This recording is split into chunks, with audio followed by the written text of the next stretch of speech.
تمام قسم کی حمد و ثنا، بزرگی، بڑھائی، کبریائی اللہ ملک العلام ذوالجلال والاکرام کی ذات کے لیے ہی لائق اور زیبا ہے، اس لیے کہ وہ میرا آپ کا جمیع مخلوقات کا اکیلا خالق ہے، اکیلا مالک ہے، اکیلا رازق ہے، اکیلا مدبر ہے، اکیلا بگڑیاں بنانے والا، کھوٹی کری کرنے والا، الحی القیوم، لم یلد ولم یولد کی صفات کے ساتھ متصف۔ درود و سلام ہو سید کونین، شافی محشر، ساقی کوثر، مقتدی محتدی محمد مصطفیٰ صلی اللہ علیہ وسلم کی ذات اقدس و مقدس پر، جنہیں اللہ رب العزت نے جمیع جہانوں کے لیے رحمت بنا کر کے مبعوث فرمایا۔ رحمتوں کی دعائیں ان ہستیوں کے لیے کہ جنہوں نے محمد عربی صلی اللہ علیہ وسلم کی شاگردی اختیار کی اور جنہوں نے آپ کے شاگردوں کی شاگردی اختیار کی، اور یہ سلسلہ آج تک جاری و ساری ہے۔ رب تعالیٰ ایسی تمام قبروں کو منور فرما دے جنہوں نے حضور کا دین سیکھا، ہم تک پہنچا ڈالا۔ عزیزان گرامی، گزشتہ جمعہ میں ہم نے مقصد حیات پر بات کی تھی کہ ہمارا اس زندگی میں کیا مقصد ہے، اور ہم نے یہ سمجھا تھا رب تعالیٰ کے کلام اور محمد عربی صلی اللہ علیہ وسلم کے فرمان کی روشنی میں کہ ہماری زندگی کا صرف ایک مقصد ہے کہ ہم خود کو رب کے تابع کر دیں۔ آج اسی موضوع کو آگے بڑھاتے ہیں اور اس مقصد میں ہم کہاں کھڑے ہیں، ہمیں کہاں ہونا چاہیے، اور ہماری غفلت کہاں ہے، اور ہماری ہولناک قسم کی کوتاہی کہاں ہے، وہ ہم نے دیکھنا ہے اور اپنی اصلاح کرنی ہے۔ رب تعالیٰ سے دعا ہے رب تعالیٰ حق بیان کرنے کی توفیق عطا فرمائے، اور جو بیان کیا جائے اس پر عمل کی بھی توفیق عطا فرمائے۔ یاد رکھیے کہ تمام عبادات میں سب سے اعلیٰ عبادت اور سب سے ضروری عبادت وہ نماز ہے۔ رب تعالیٰ نے اپنے کلام میں جا بجا اس کا حکم دیا ہے۔ کہیں رب تعالیٰ فرماتے ہیں اقیموا الصلاۃ، نماز قائم کرو۔ کہیں پر رب تعالیٰ مومنین کی صفات بتاتے ہیں کہ الذین یقیمون الصلاۃ، اور کہیں پر اللہ رب العزت ہمیں یہ حکم دیتے ہیں حافظوا علی الصلوات، یہ جو نمازیں ہیں 5 جو فرض کی گئی ہیں ان کی حفاظت کرو، والصلاۃ الوسطیٰ، اور جو درمیانی نماز ہے اس کی بھی حفاظت کرو۔ رب تعالیٰ یہ ہمیں جا بجا حکم دیتے ہیں۔ وہیں پر حضور اقدس صلی اللہ علیہ وسلم ہمیں یہ بتاتے ہیں بنی الاسلام علی 5، اسلام کی جو عمارت ہے، اسلام ایک بلڈنگ نما ہے، اور یہ جو بلڈنگ ہے وہ 5 ستونوں پہ کھڑی ہے، جس کا پہلا ستون شہادت اللہ الہ الا اللہ، لا الہ الا اللہ کی گواہی دینا، وان محمد رسول اللہ، محمد رسول اللہ صلی اللہ علیہ وسلم کے رسول ہونے کی گواہی دینا، جو کہ بحمد اللہ جو ہم یہاں بیٹھے ہیں ہم سبھی دیتے ہیں۔ اور اس کے بعد وإقام الصلاۃ، دوسرا جو پلر ہے جس کے اوپر اسلام کی عمارت کھڑی ہے وہ نماز ہے۔ اور اس کے بعد وإیتاء الزکوٰۃ، زکوٰۃ دینا، وصوم رمضان، رمضان کے روزے رکھنا، والحج، اور رب تعالیٰ کے کعبہ بیت اللہ کا حج کرنا، یہ 5واں ستون ہے۔ تو یہ اسلام کے 5 ستون ہیں۔ سب سے پہلا شہادتین کا اقرار ہے، زبان سے بھی اور دل و دماغ سے بھی، اور اس کے بعد سب سے پہلی چیز نماز ہے۔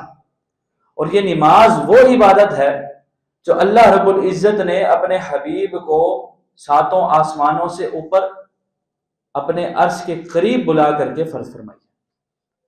باقی تمام عبادات جو فرض ہوئی ہیں وہ زمین پر ہوئی ہیں، ان کے احکامات آسمانوں سے جبریل امین لے کر کے آئے ہیں، لیکن یہ نماز ایسی عبادت ہے کہ رب تعالیٰ نے اپنے حبیب کو آسمانوں کی سیر کرائی ہے نماز دینے کے لیے۔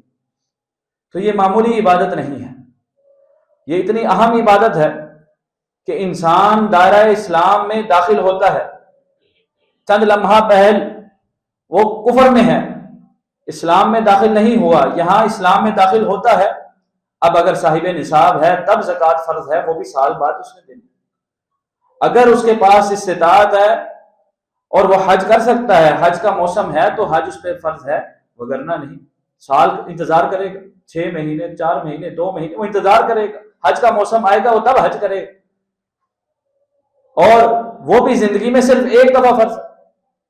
رمضان کے روزے سال میں 1 مہینہ ہے، اور نماز یہاں سے دائرہ اسلام میں داخل ہوا ہے، حی علی الصلاۃ حی علی الفلاح کانوں میں پڑتی ہے، اب نماز اس پر فرض ہے، اس نے مسجد جانا ہے، نماز ادا کرنی ہے۔ یہ نماز ہے، یہ نماز کی اہمیت ہے۔ اور یاد رکھیے، جو شخص 5 وقت نماز پڑھتا ہے، حضور نے فرمایا مثال دے کر کے، ابو ہریرہ رضی اللہ تعالیٰ عنہ راوی ہیں بخاری شریف کی حدیث، کہ ایک شخص جس کے گھر کے باہر نہر بہتی ہو، اس نہر میں وہ 5 وقت نہاتا ہو، اب اس کے جسم پہ بتاؤ کوئی میل کچیل باقی رہے گی؟ تمام صحابہ نے جواب دیا کوئی میل کچیل، 5 دفعہ نہا، 1-2 دفعہ نہائے تو میل نہیں رہتی، جتنا سخت موسم ہو، جب 5 دفعہ نہائے گا کیا میل رہے گی اس کے جسم؟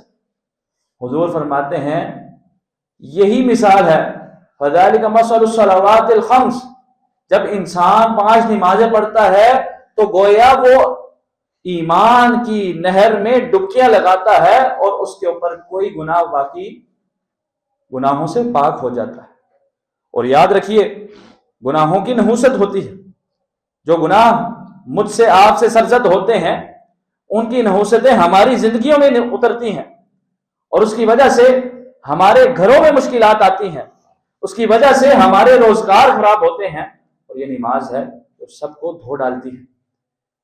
حضور نے فرمایا جب انسان ایک نماز سے دوسری نماز کے لیے آتا ہے، درمیان میں کوئی گناہ ہو جاتا ہے، اس نماز پڑھنے کی وجہ سے اس کا وہ گناہ دھل جاتا ہے اور معاف کر دیا جاتا ہے۔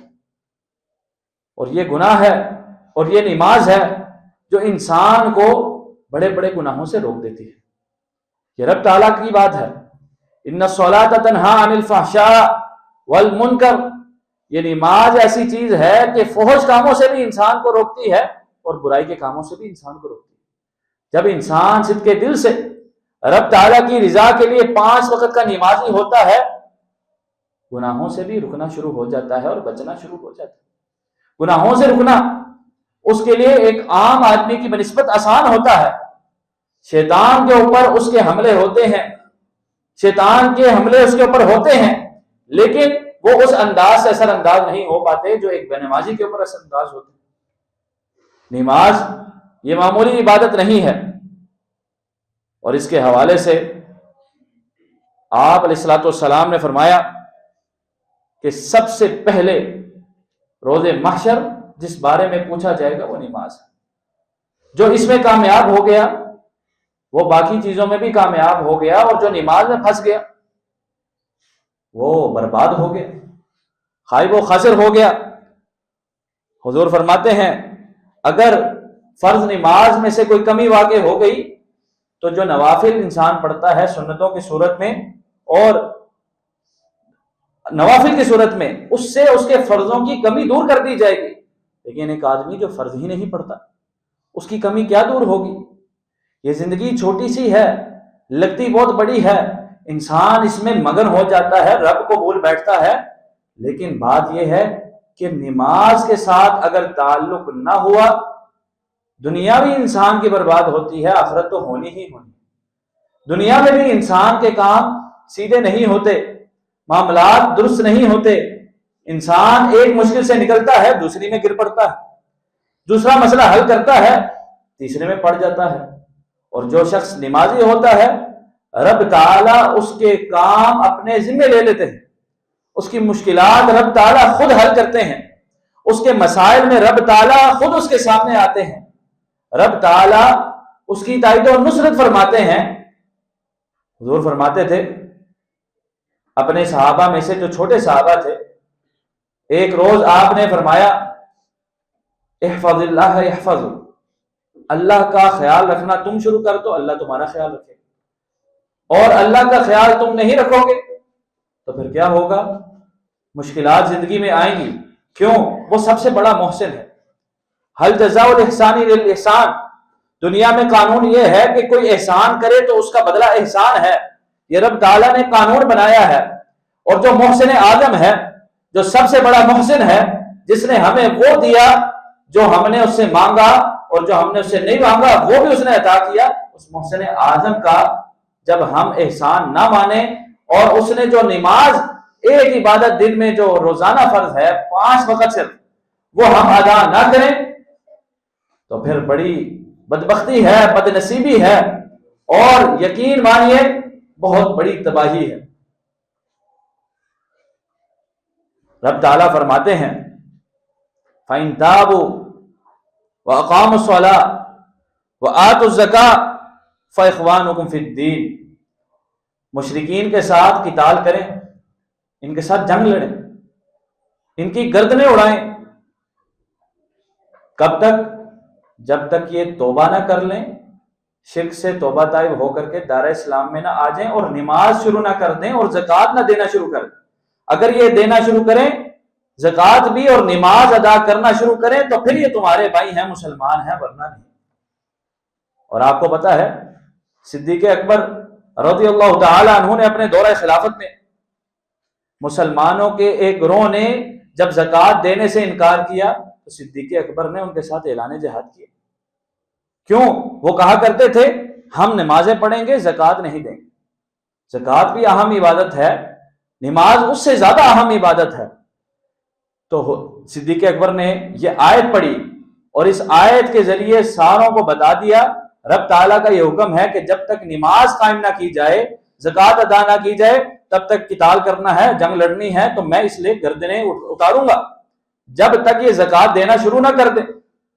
اور اس کے بعد جب لوگوں نے زکوٰۃ دینا شروع کی تو پھر وہ معاملہ ختم ہوا.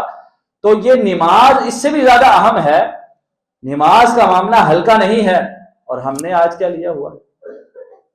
دکان ہمارے لیے، گھر ہمارے لیے، کاروبار ہمارے لیے، بیوی بچے اور رشتہ داری برادری سب ہمارے لیے زیادہ اہم ہے. اور نماز دل ہوگا تو پڑھیں گے، دل نہیں ہوگا تو نہیں پڑھیں گے. کیا وجہ ہے؟ ہمارا دل اتنا کیوں زنگ آلود ہو چکا ہے؟ بل ران علی قلوبہم، کہ ہم رب تعالیٰ کے دین کی طرف آنے کے لیے ہمارا دل مانتا نہیں.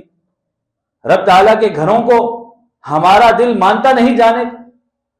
نماز کے لیے وضو کرنا ہمارے لیے پہاڑ جتنا وزن رکھتا ہے. کیا وجہ ہے؟ وجہ یہ ہے رب تعالیٰ کے دین کو ہم نے سمجھا نہیں، اور رب تعالیٰ کی کتاب کے ساتھ ہم نے تعلق بنایا نہیں. جناب عمر بن خطاب رضی اللہ تعالیٰ عنہ بیان کیا کرتے تھے، اور بالخصوص جب آپ اپنی وفات کے قریب تھے، جب آپ کو خنجر مارے گئے، نماز کے لیے اٹھے اور تکلیف کے عالم میں تھے. لیکن نماز اتنی اہم عبادت ہے کہ اس تکلیف کے حالت میں کہ خنجر لگے ہوئے ہیں، لیکن اٹھ رہے ہیں، صبح وضو کر رہے ہیں، نماز پڑھ رہے ہیں. کسی نے کہا کہ آپ تھوڑا آرام کر لیجئے. انہوں نے کہا لا حظ فی الاسلام، اس کے لیے اسلام میں کوئی حصہ نہیں. لمن ترک الصلاۃ، جو نماز چھوڑ دے.